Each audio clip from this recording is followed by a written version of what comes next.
1장 4절부터 시작 11절까지의 말씀을 공독할 때 우리 모두 살아계신 하나님의 음성을 들으실 수 있기를 바랍니다. 느헤미야 1장 4절부터 11절까지의 말씀입니다.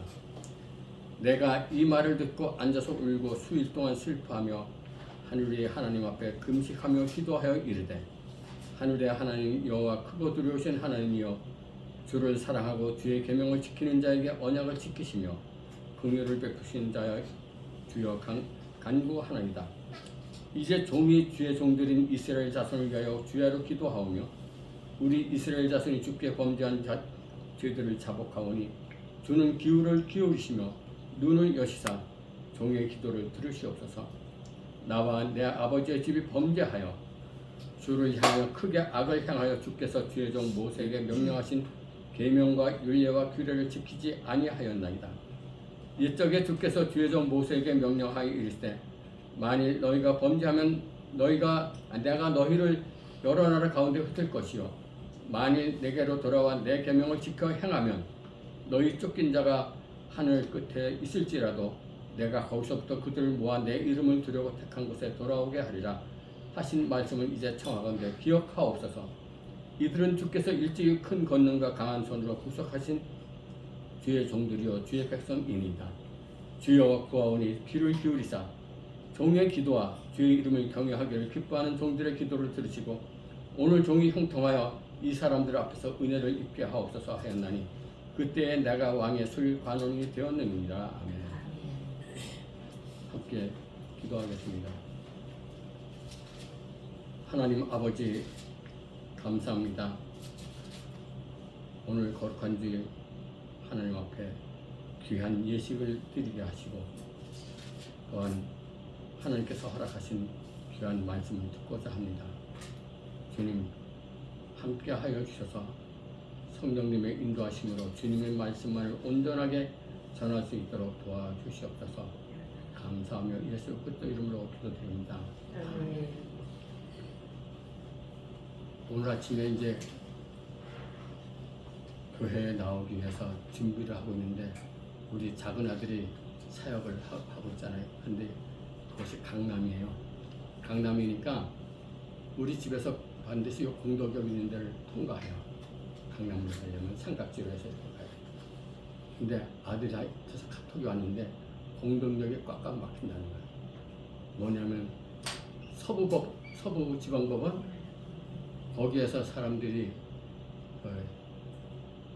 윤 대통령 빨리 풀어주라고 하는데 이제 아마 경찰들하고 맞서서 이렇게 옥신각질 했던 것 같아요. 그런데 그래서 우리가 조금 일찍 나왔는데 다행히 그래도 우리가 올 때는 다 해산돼서 괜찮았던 것 같습니다. 이런 사건이 자주 일어나는 게 참 안타까운데 지금같이 나라와 민족이 어지럽고 교회가 위기 가운데 있을 때면 더욱 그리워지는 분이 한 분 있습니다. 바로 느헤미야 선지자입니다. 성경적 가치와 교회를 향한 무차별적 공격이 진행되고 세상의 가치와 돈과 힘만 있으면 된다는 요즘 우리나라의 현실은 완전히 무너져가고 있던 과거 이스라엘 역사의 마지막 때와도 흡사합니다. 조국 이스라엘을 향한 하나님의 권위가 다시 세워지길 바라고 온 힘을 다했던 느헤미야의 영성을 절대로 필요로 하고 있는 우리 현실입니다. 이 나라와 민족을 위하여 부르짖는 기도 현장마다 이런 느헤미야의 느헤미야와 같은 사람들이 세워지기를 소망합니다. 오늘 본문 말씀을 중심으로 해서 느헤미야를 소개하고자 합니다. 느헤미야는 주로 활동했던 시대가 아닥사스다 왕 때입니다. 아닥사스다 왕은 바벨론 멸망 이후에 고레스 왕의 통치로 시작된 바사, 그러니까 페르시아의 5대 왕이었습니다. 그토록 원하던 성전이 다 건축되고 에스라의 영적 개혁도 이루어지고 있었지만은 여전히 이스라엘 백성들의 삶에는 안정이 없었습니다. 왜냐하면 이스라엘 성벽이 무너졌기 때문입니다. 성전이 이미 준공되었지만 성벽 적도는 별로 문제가 될 것이라고 생각하지 않았던 이스라엘이었지만, 그런데 좋은 집도 벽이 무너지면 언제든지 침입자가 들어올 수 있게 안정감을 찾기는 어렵습니다. 마찬가지로 이스라엘 백성들은 무너지고 불타버린 성벽으로 인해서 큰 고통을 당하고 있습니다. 언제 어디서 외적이 들어올지 모릅니다. 근데 우리는 여기서 하나님의 놀랍고 완벽한 계획을 볼 수 있습니다. 하나님께서는 이스라엘의 무너진 성벽을 재건하기 위해서 이미 느헤미야를 페르시아 왕이 궁전에 심어 놓으셨습니다. 그는 아닥사스다 왕의 술관원이었습니다. 술관원이 뭡니까? 술관원은 왕의 모든 음식을 주관하고 왕의 신분과 관련된 많은 일들을 맡아서 한 겁니다. 그러니까 왕의 절대 신임을 얻지 못하면은 술관원이 될 수가 없습니다. 그래서 왕의 총애를 받는 사람만이 설 수 있는 자리였습니다.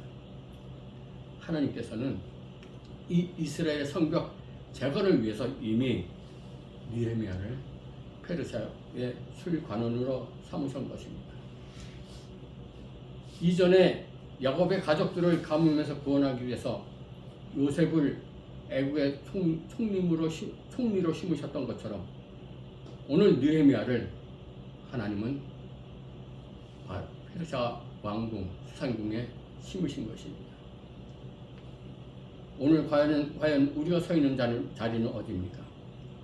내가 서 있는 이 자리도 어쩌면은 우연히 심겨진 자리가 아닐 수 있습니다. 농부가 마음과 정성을 다해 한 그루의 나무를 심는 것처럼 하나님께서는 비록 작은 인생이지만은 우리를 통해서 이 시대를 위해서, 이 역사를 위해서 무엇인가를 이루고자 하실 것입니다. 그것이 큰 일이 아니더라도 분명히 있을 줄 믿습니다. 우리는 하나님께서 나를 지금의 자리에 심으셨음을 신뢰하면서 이 자리에서 우리가 주님을 위해서 무엇을 해야 할까를 곰곰이 생각해 볼 필요가 있습니다. 느헤미야는 자신의 형제 하나니와 유다에서 온 사람들로부터 이스라엘 성벽이 무너졌다는 소식을 듣고 하나님께 간절히 기도합니다. 4절의 말씀이 이렇게 기록되어 있습니다. 내가 이 말을 듣고 앉아서 울고 수일 동안 슬퍼하며 하늘의 하나님 앞에 금식하며 기도했다고 했습니다. 이 문장에서 나타나는 눈물, 슬픔, 금식 이 세 가지 단어의 공통점은 바로 애통입니다. 애통이라는 것은 가슴 깊이 아파하는 마음입니다. 어쩌면 절규일 수도 있습니다. 애통의 눈물, 애통의 슬픔, 애통의 금식. 이것이 이스라엘 민족을 향한 고국을 향한 느헤미야의 진실된 마음이었습니다. 이제 그런 느헤미야의 애통의 기도를 한번 살펴보시기 바랍니다. 6절부터 10절까지의 말씀입니다. 다 함께 한번 눈으로 읽어주시기 바랍니다.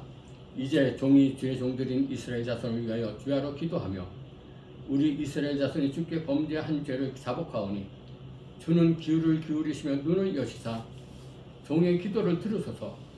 나와 내 아버지의 집이 범죄하여 주를 향하여 크게 악을 행하여 주께서 주의 종 모세에게 명령하신 계명과 율례와 규례를 지키지 아니하였나이다.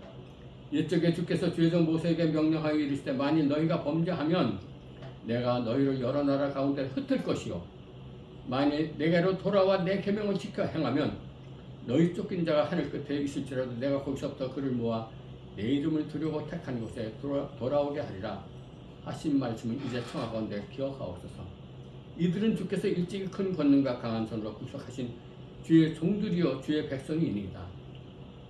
느헤미야는 아주 간절한 마음으로 민족의 아픔을 함께 아파했습니다. 비록 자신은 호화로운 성 안에 거하고 있었지만 고국의 무너진 성벽으로 고통당하는 그 백성들의 아픔을 결코 외면할 수가 없었습니다. 하나님께서는 우리를 부르실 때 애통의 마음을 주십니다. 성벽이 무너져서 고통당하는 이스라엘 백성들의 소식은 그래서 느헤미야의 마음을 더욱 아파하게 했습니다. 그래서 그 성벽을 다시 세워야 하는데 큰 사명을 하나님께 그렇게 맡기십니다. 나라를 생각하는 마음이 느헤미야는 달랐습니다.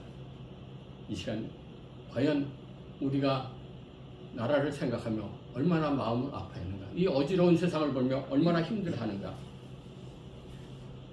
다시 한번 돌아볼 수 있는 이 시간 되길 바랍니다. 우리가 애통하는 마음으로 바라보는 그 대상은 무엇입니까? 느헤미야의 기도 마지막 구절을 살펴보면 11절에 이렇게 기록되어 있습니다.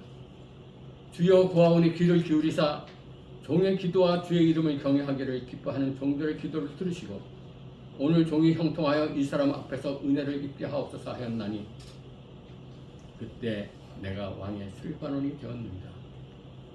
느헤미야가 여기서 오늘 종이 형통하여 이 사람 앞에서 은혜를 입게 되었다고 했을 때 이 사람은 바로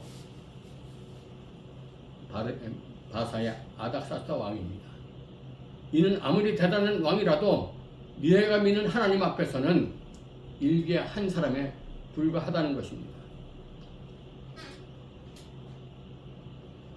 하지만 느헤미야가 5절에서 하나님을 부를 땐 뭐라고 부르십니까? 하늘의 하나님 여호와 크고 두려우신 하나님이라고 부르십니다. 느헤미야가 아닥사스다 왕과 하나님을 도저히 비교조차 할 수 없는 그런 사람으로 여긴다는 것입니다. 비록 왕의 청해를 받고 있었지만 그렇다고 섣부르게 왕 앞에 먼저 나갈 수 없던 느헤미야였지만 기도로 모든 일을 시작하고 있다는 것을 주목해 볼 필요가 있습니다. 왕의 마음을 움직이는 것, 대적들의 공격을 막아내는 것, 이스라엘 백성들의 마음에 성벽 재건의 비전이 생기는 것은 오직 하나님께서 허락하셔야 하는 은혜의 일이라는 것입니다. 하나님의 은혜가 필요할 때만 그 일이 이루어질 수 있다는 것입니다. 그래서 그는 먼저 하나님 앞에 기도로 시작합니다. 우리는 하나님의 일을 하면서 종종 때로는 내 힘으로, 내가 가진 능력으로, 내가 가진 조건으로 세상의 힘과 권력과 물질을 감당하려고 합니다. 우리는 하나님의 일은 은혜로 하는 것임을 기억해야 합니다. 모세가 가장 힘이 넘칠 때는 그는 애굽 사람 한 사람을 죽이고 끝낸 인생으로 살 수밖에 없었습니다. 하지만 가장 연약한 때 하나님의 부르심에 순종했을 때 위대한 하나님의 일을 볼 수 있었습니다. 우리가 스스로 강하다고 할 때는 하나님께서 쓰시지 않습니다. 연약하고 하나님을 의지할 때 하나님께서 내가 너와 함께 하겠다, 내가 내 힘이 되겠다, 내가 너의 피난처가 되겠다 하시는 말씀을 하십니다. 그리고 예수님께서 또 말씀하십니다. 너희들은 나와 절대로 불가분의 관계가 아니다. 너희들하고 나는 뗄래야 뗄 수 없는 관계다. 얼마나 귀한 말씀입니까? 요한복음 15장 5절의 말씀입니다. 나는 포도나무여 너희는 가지라. 그가 내 안에 내가 그 안에 거하면 사람이 열매를 많이 맺나니 나를 떠나서는 너희가 아무것도 할 수 없다고 예수님도 말씀하십니다. 우리가 스스로 뭔가 할 수 있다고 하지만 예수님 없이는, 하나님의 은혜가 없으면 아무것도 못한다는 것입니다. 느헤미야가 왕 앞에 나가기 전에 먼저 하나님 앞에 나간 것처럼 우리도 하나님의 은혜를 구하는 겸손한 기도의 사람들이 되어야 합니다. 느헤미야는 자신을 위해서 기도하지 않았습니다. 느헤미야는 오직 자신의 민족, 나라, 백성들을 보며 기도했습니다. 그리고 아닥사스다 왕의 허락을 받고 고국의 성벽 재건을 위해서 고국으로 달려갑니다. 그리고 단 52일 만에 그 무너졌던 성벽을 다시 세웁니다. 소위 말하는 산도깨비는 누구냐면은 산발랏, 도비야, 게셈을 저는 산도깨비라고 부릅니다. 뭐냐면은 남이 하는 일을 방해하는 그런 사람들 비방과 비웃음에도 느헤미야는 자신이 해야 할 성벽 재건에 몰두했습니다. 어쩌면 지금은 우리는 풍전등화 같은 위기에 놓여 있습니다. 이를 위해서 우리가 할 수 있는 것은 오직 기도뿐입니다. 일제 36년 통치하에서도 굴하지 않고 계속 힘을 모아 기도하였습니다.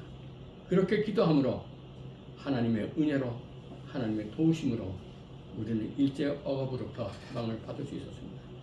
이 모든 것은 우리들의 선진들의 기도가 없었다면 이룰 수 없었습니다.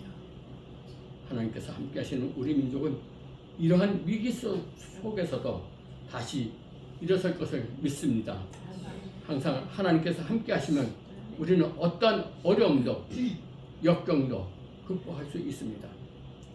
나라의 지도자들이 하나님을 두려워하고 하나님의 정의가 이 땅에 세워지기를 기도합니다. 돈이나 권력으로 왜곡된 힘에 의해서 다스려지는 나라가 되지 않기를 바랍니다. 우리는 모두 이렇게 기도해야 할 것입니다. 이렇게 기도하겠습니다. 하나님 아버지, 이제 무너진 성벽 가운데 고통당하는 백성들을 위해서 니헤미야를 페르시아 수상궁에 심으신 주님의 마음과 정성을 봅니다. 오늘 우리가 여기 이곳에 나를 꽂으시고 세워주신 이유를 고민하는 우리 백성들 되게 하여 주시옵소서. 특별히 내가 있는 현장마다, 내가 있는 곳곳마다 고통당하는 사람들, 무너지는 공동체를 보면서 애통하며 하나님의 은혜를 구하는 겸손한 기도의 사람들 되게 하옵소서. 모든 말씀 예수 그리스도 이름으로 기도하옵나이다. 아멘.